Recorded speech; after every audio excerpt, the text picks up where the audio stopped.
Bienvenidos a un nuevo podcast de Sogú. Como sabéis, soy Begoña Pérez Valderrama, oncólogo médico del Hospital Universitario Virgen del Rocío de Sevilla, y conmigo, como siempre, se encuentra la doctora María José Méndez Vidal, oncóloga médica del Hospital Universitario Reina Sofía de Córdoba. Buenas tardes, María José. Hola, Begoña. Acompañándonos en esta edición se encuentra con nosotros un experto oncólogo en el tratamiento de los tumores geniturinarios, el doctor Pablo Borrega, del Hospital San Pedro de Alcántara de Cáceres. Bienvenido, Pablo, a este podcast. Muchas gracias, Bego. Muchas gracias, María José. Para mí es un placer estar aquí con vosotras. Antes de que empiece todo lo que es el podcast, lo que sí quiero es felicitaros por esta iniciativa que ha sido tremendamente novedosa, vuestra rápida capacidad de adaptaros a la nueva normalidad y de hacer la transformación digital de forma que la gente pueda beneficiarse de estar al día sin necesidad de, aunque no haya tenido la oportunidad de ir a los congresos. Por esa parte, enhorabuena a las dos. Gracias. Muchas gracias. Bueno, Pablo, pues este año en ASCO Geniturinario, en la parte de carcinoma renal, ¿qué destacarías del congreso?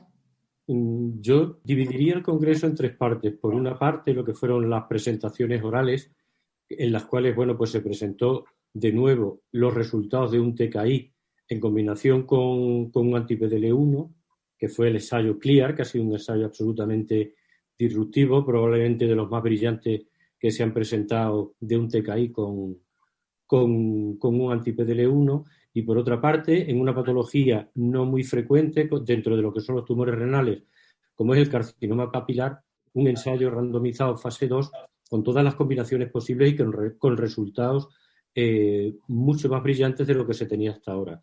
Por otra parte, se han presentado actualizaciones de los fase 3 que ya estaban en marcha. Bueno, que quitando el 2.14, que es el que más seguimiento tiene, pues el resto ya tienen seguimientos largos y con análisis post-op tremendamente interesante. Y en tercer lugar, pues destacaría las nuevas líneas que se están buscando para el tratamiento al progreso de estas líneas anteriores. Bueno, pues si os parece, paso a comentar el primer gran ensayo en primera línea de cáncer de células renales de células claras metastásico, que es el CLEAR. Era un fase 3 randomizado, donde se randomizó lenvatinib más pembrolizumab frente a lenvatinib everolimus y frente a sunitinib, que es el tratamiento estándar del cáncer renal de células claras en una randomización 1-1-1, randomizándolo en función del performance, de que hubiera una enfermedad medible, adecuada función de los órganos, y lo hizo en función de tanto de los factores de riesgo del memorial como de los factores de riesgo del IMDC. La randomización se hizo con lenvatinib a 20 miligramos oral, que es una dosis mayor de lo que se había usado en los fase 2 con esta droga, más pembro a 200 miligramos cada 3 semanas, lenvatinib diario, lenva a 18 con everolimus a 5 y sunitinib a la dosis clásica de 5-1. Objetivo primario, intervalo libre de enfermedad. Secundarios, supervivencia global, tasa de respuesta, seguridad y calidad de vida. En las consideraciones estadísticas, con una mediana de seguimiento de 27 meses, se diseñó un ensayo con una potencia para detectar un poder del 90%, con un alfa de 2 colas de 0,045, y se enfrentaron en PFS lenva pembro frente a Sutent y lenva everolimus frente a Sutent. Los tres brazos estaban muy bien balanceados, tanto en cuanto a edad, como a factores tanto de memorial como IEDC, como de expresión de PDL1. Y el primer objetivo, intervalo libre de enfermedad, o PFS. Bien, lenva pembro versus Sutent. Lenva pembro, una razón de riesgo de 0,39, algo absolutamente disruptivo. Intervalo libre de enfermedad, 23 meses.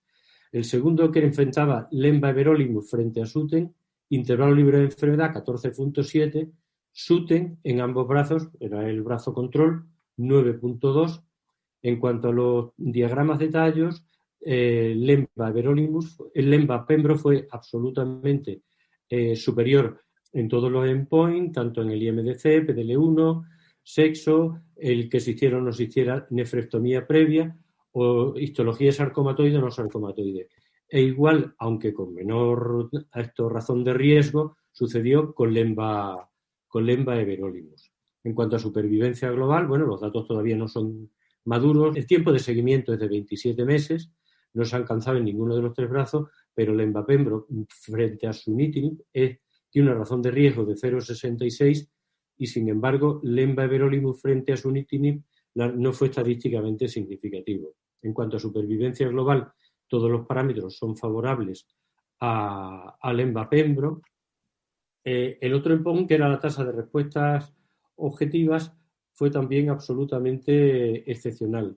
La tasa de respuesta fue del 71%, con una tasa de respuestas completas del 16%, que hasta ahora con los estudios anteriores se habían realizado no se conocía, pero una circunstancia que sorprende mucho es el hecho de la tasa de respuesta del lenva-everolimus. Tiene una tasa de respuestas objetivas del 53% con 9,8% de respuestas completas. Esto, si lo comparamos, por ejemplo, con Axia-Abelu, tiene mayor tasa de respuestas y mayor tasa de respuestas completas. Otro aspecto tremendamente interesante es la duración de la respuesta. En lenva-pembro, la duración de la respuesta es de 25 meses, en lenva-everolimus de 16 meses y en Sutent, bueno, está bien, 14,6 meses. En cuanto a las toxicidades, bueno, pues no hay nada que no sea conocido con respecto a las toxicidades de cada uno de los fármacos. En cuanto al tiempo de exposición al tratamiento, seguridad y los pacientes que discontinuaron el tratamiento, la media de ciclos de lenva-pembro fue de 17, de lenva-everolimus 11 y de Sutent 7,8. En cuanto a los efectos adversos mayores de grado 3, hubo 96%, 97 y 92 en lenva-pembro, en lenva-everolimus y Sutent, y los efectos adversos grado 3 relacionados con el tratamiento ocurrieron en el 72% del grupo de lenva-pembro, 73% de lenva-everolimus y 59% en el grupo de sunitinib.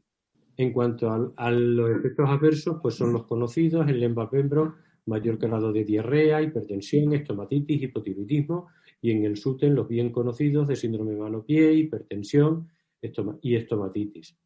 Como conclusiones, lenva-pembro demostró una mejora en el tiempo hasta la progresión, la supervivencia global y la tasa de respuesta objetiva. Lenva-everolimus demostró igualmente una mejora en PFS y en tasa de respuesta, aunque no en supervivencia con respecto a Sutent.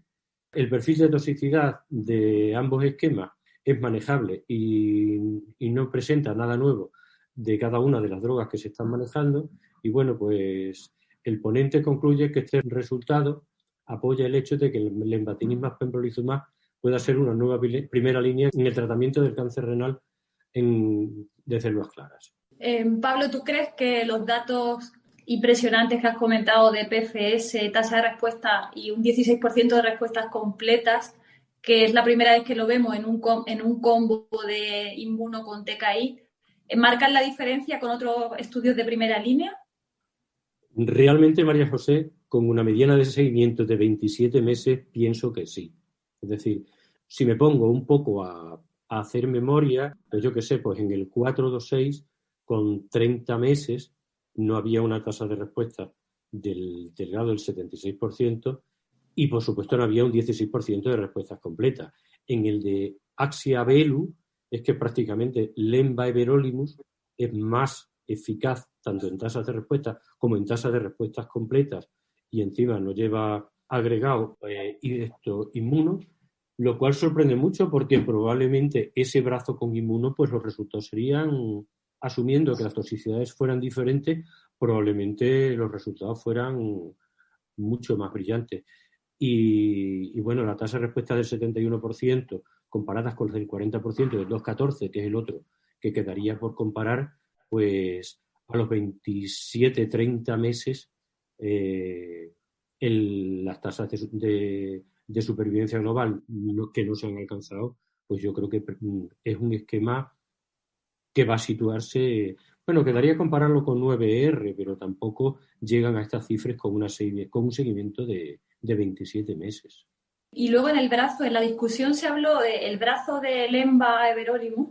Es cierto que tiene una PFS estadísticamente superior a sunitinib, pero sin embargo la hazard ratio sobrepasa el 1 en supervivencia global. Es decir, que eso ha llamado un poco la atención. Sin embargo, en la discusión, la discusora habló de que también podría ser un estándar de tratamiento en primera línea ese combo. ¿A ti qué te parece eso, con estos datos de momento que tenemos?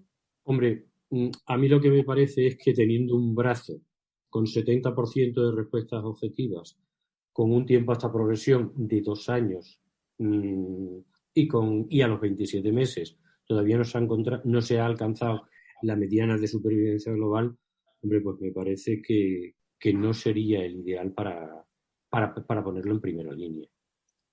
Pero no se ha alcanzado mediana de supervivencia en ningún brazo, en realidad, en este estudio. Que es verdad que seguimiento es muy largo ya, pero aún así, sin las medianas no tengo muy claro que vaya indicación directa sin tener, ¿no? Lo que pasa es que las razones de riesgo en cuanto a supervivencia global, si yo no estoy equivocado, el 0,63% que tiene Lenva-Pembro, en los ensayos previos no se llegaban a los 27 meses a esa ratio. Sí, sí. Oye, y en los de buen pronóstico, porque parece que en este subgrupo de pacientes es verdad que la supervivencia global no tiene significación. Pues la verdad es que no me he fijado mucho en los de buen pronóstico y te voy a decir por qué. Porque como ya prácticamente en cualquier estudio o en cualquier análisis de vida real o incluso en el IMDC, cuando te ponen las series, ya todo el mundo a buen pronóstico le pone directamente el TKI con la inmuno, pues la verdad es que no me paraba a analizarlo, porque quizás la gente no se pare a pensar ya en primera línea de un renal metastásico de células claras, a pesar de buen pronóstico no va a poner ya inmuno. Pero he de decirte que no analice ese hecho, pues porque probablemente no me lo hubiera planteado. Oye, y en Y cuanto sobre todo porque no tengo ningún marcador que me diga, oye, aunque pongas SUTEN, es que te va a ir tan bien como con el combo. Sí, pero es verdad que hay por lo menos al menos un porcentaje de buen pronóstico que probablemente hagas lo que hagas te va a ir bien. Absolutamente, de acuerdo. Y todos tenemos pacientes con TKIs en primera línea, larguísimos supervivientes, y que no se les ha puesto inmuno. Pero bueno, todavía no tenemos ningún biomarcador que nos diga quién va a ir bien y quién va a ir mal. Y sobre todo el tema de la toxicidad, ¿no? Mariajo, tú que has incluido un montón de pacientes en este estudio, 25, hemos estado hablando antes, es una pasada. ¿Tú qué opinas del manejo práctico de estos pacientes? Datos de comparativa de un estudio fase 2 de 14 versus 18 de la combinación Lenva-Everolimus, que dice que parece que sí aumenta la PFS, esa combinación. En mi sensación en los enfermos, además yo de esos pacientes hay un volumen muy alto, yo por lo menos en mi hospital, la mayoría de pacientes me cayeron en el brazo de la combinación de Lenva-Everolimus. Y te puedo decir que ningún paciente mantiene dosis superiores a 10 en la actualidad. Es cierto que ya el estudio algunos pacientes llevan 3 años en tratamiento. Bueno, continuando, el segundo gran ensayo que se presenta en los póster orales es un ensayo fase 2, el SWOG 1500, que enfrenta todas las combinaciones posibles de todos los inhibidores de MET conocidos en carcinoma papilar de células renales frente a lo que hasta ahora era el estándar, que era el SUTEN. Se sabe que los tumores papilares tienen una mayor sobreexpresión de MET y se puso en marcha un ensayo con todas aquellas drogas que podían ser eficaces. En cuanto a los criterios de elección, carcinoma papilar de células renales verificado por un comité central con un adecuado performance status y una adecuada función de órganos, randomizó a sunitinib a la dosis habitual, cabo a la dosis habitual de 60 miligramos diario, crizo 250 cada 12 y savolitinib también a la dosis habitual. Quizás lo más llamativo de este ensayo es que el tipo de papilar tenía que ser revisado por un comité central con 3 patólogos y los 3 patólogos tenían que estar de acuerdo, de manera que o estaban de acuerdo o no estaban de acuerdo en 2 y el tercero sí, con lo cual se hacía una tercera revisión y si aún así estaban en desacuerdo, era un papilar no clasificable. Se compararon, se planificó un análisis de futilidad por si alguno de los fármacos no era eficaz en el tratamiento y en diciembre de 2018 se vio que crizo y sabolitinib no tenían eficacia y fueron suspendidos y continuaron los brazos de Sutent y cabozantinib. Objetivo primario, PFS. Secundario, tasa de respuesta. Supervivencia global, tasa de respuesta y eventos adversos. En cuanto a los brazos, estaban bien balanceados en cuanto a edad, tipo 1, tipo 2 o no clasificable, tanto por los patólogos que lo diagnosticaron como por el Comité Central, por el IMDC igualmente bien balanceados, y tanto con nefrectomía como sin nefrectomía, como los sitios de metástasis. Resultados: PFS quitados sabolitinib y crizotinib.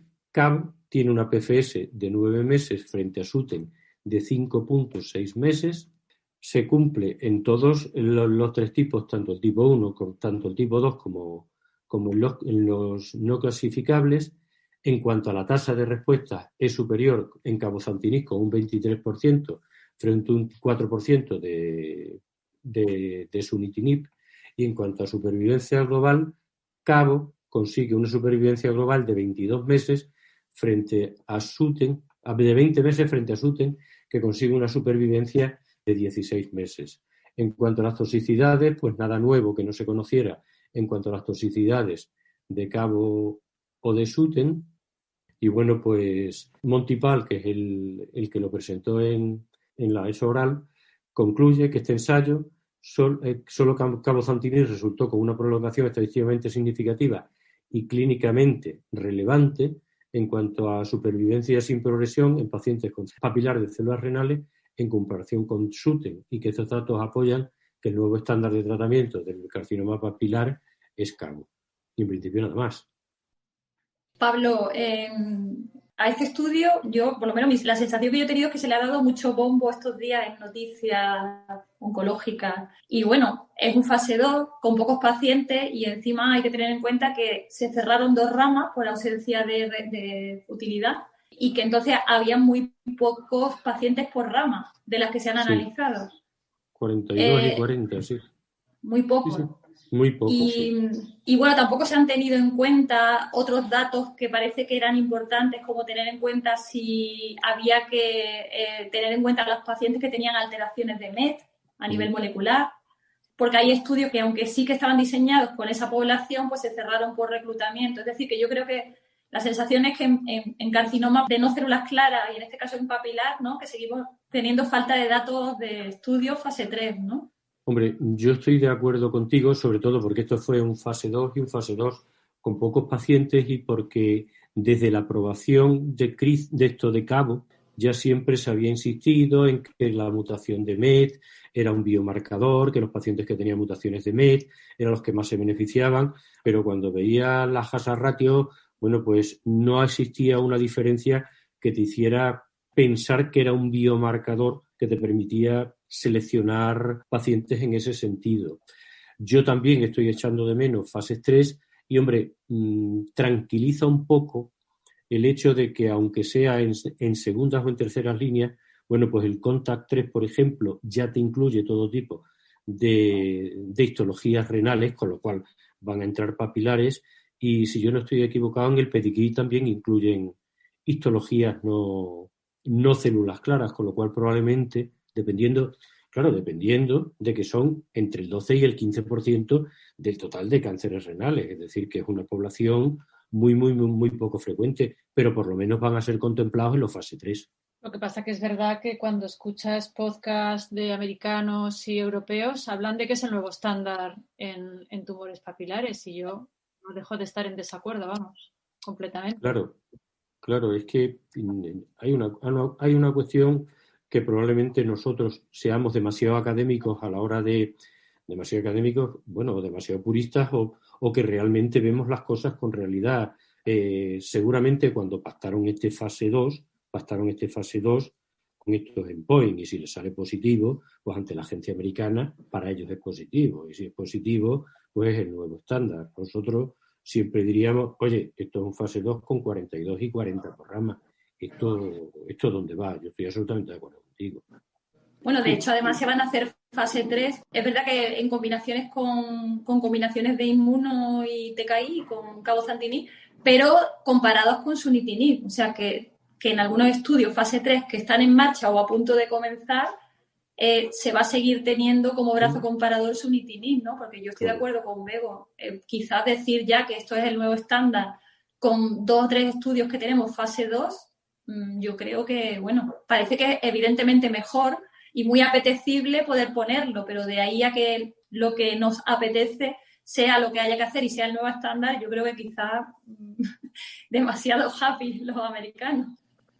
Bueno, pues si os parece, el segundo gran capítulo que se ha presentado este año en ASCO-GEU ha sido las actualizaciones de los fase 3 que ya estaban en marcha, fundamentalmente del 426 y del 9ER.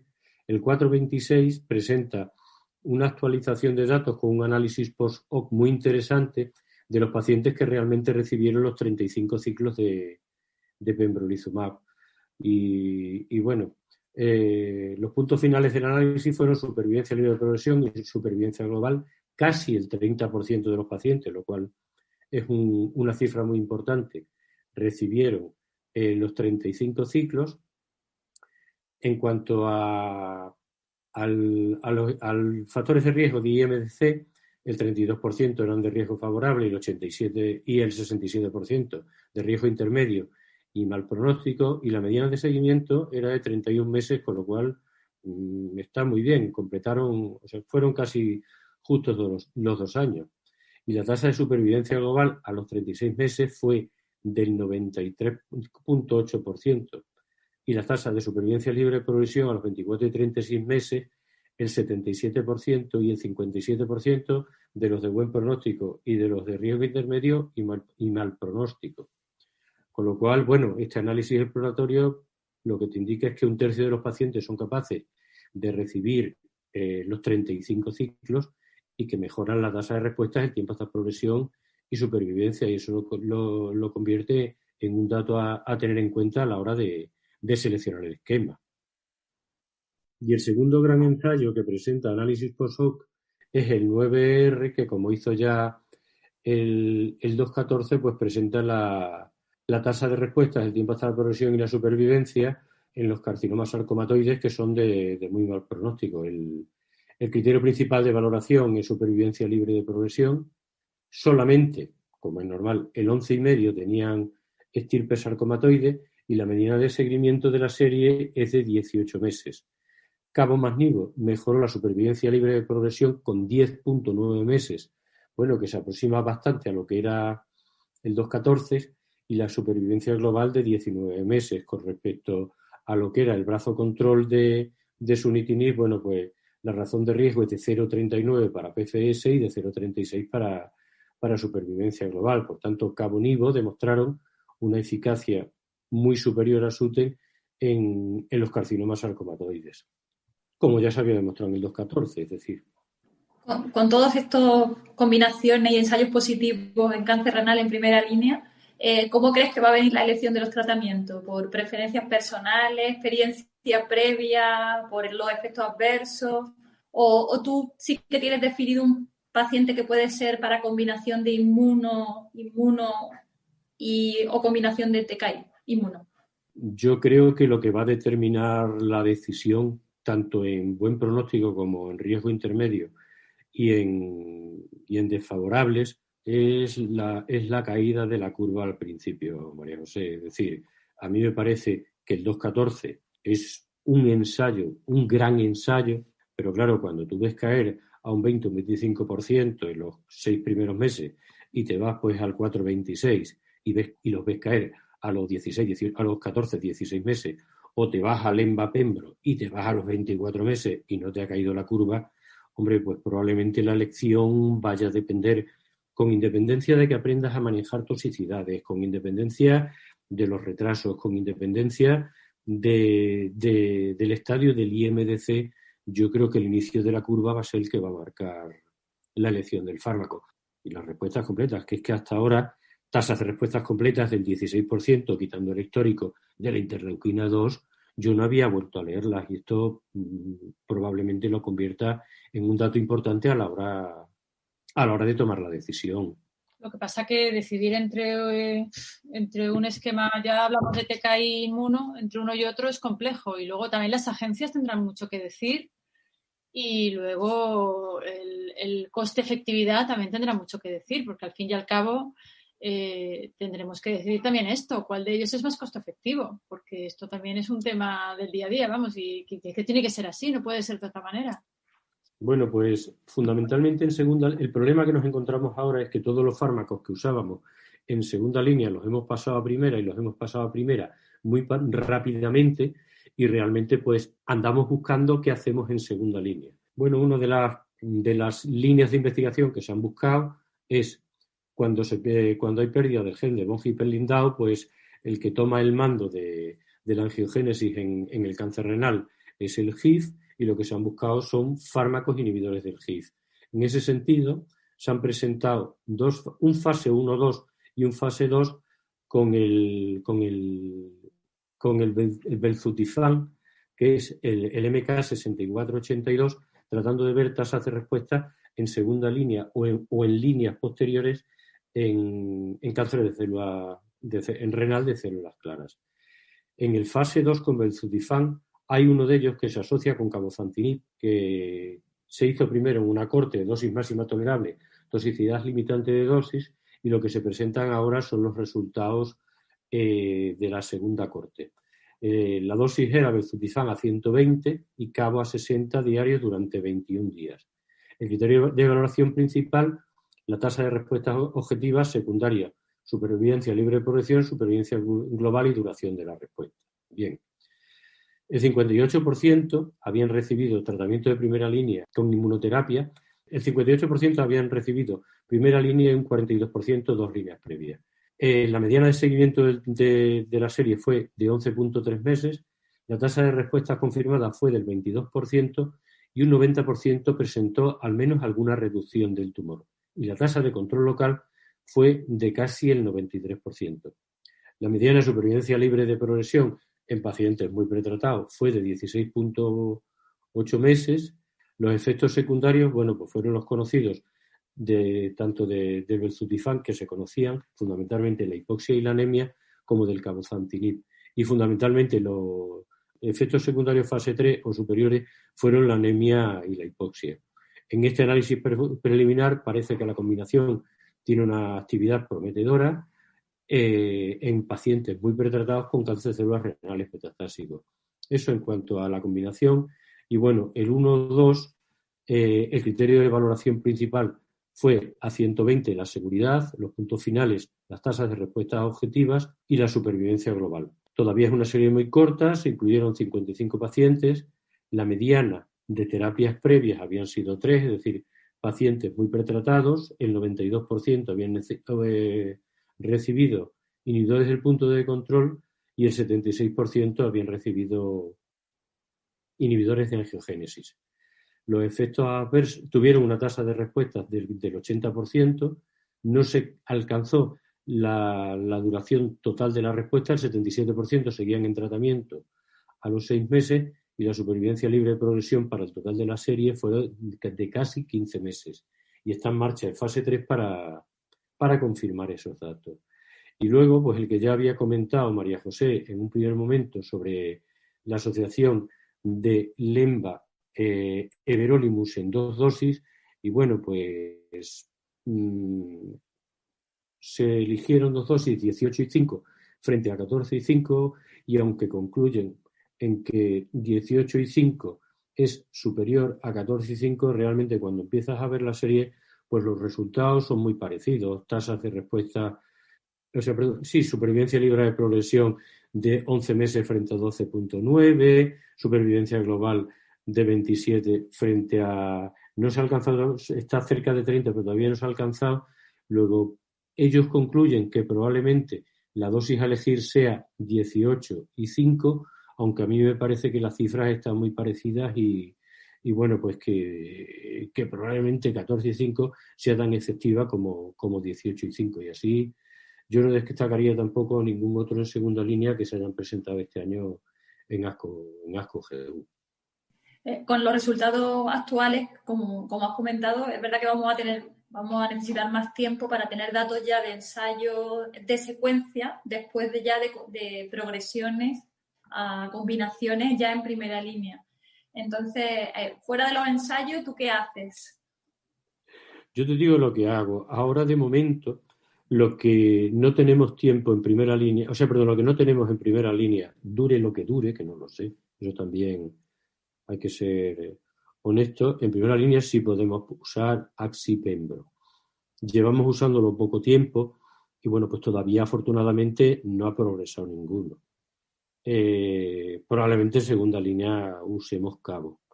Aunque también es cierto que tuvimos la oportunidad cuando salió el fase 2 del Enva-Everolimus de usarlos en líneas posteriores y bueno, pues nos sorprendió en segundas o en terceras líneas tasas de respuesta muy interesantes, pero eran todas estas progresos ATKI, la secuencia era la que era, pero bueno, las tasas de respuesta eran importantes. Pero en este momento al progreso, si tuviera que usar algo, usaría Cabo. Bueno, pues muchas gracias, Pablo. Yo creo que has hecho un resumen estupendo de la parte de carcinoma renal de este congreso y sin más nos despedimos para el siguiente podcast.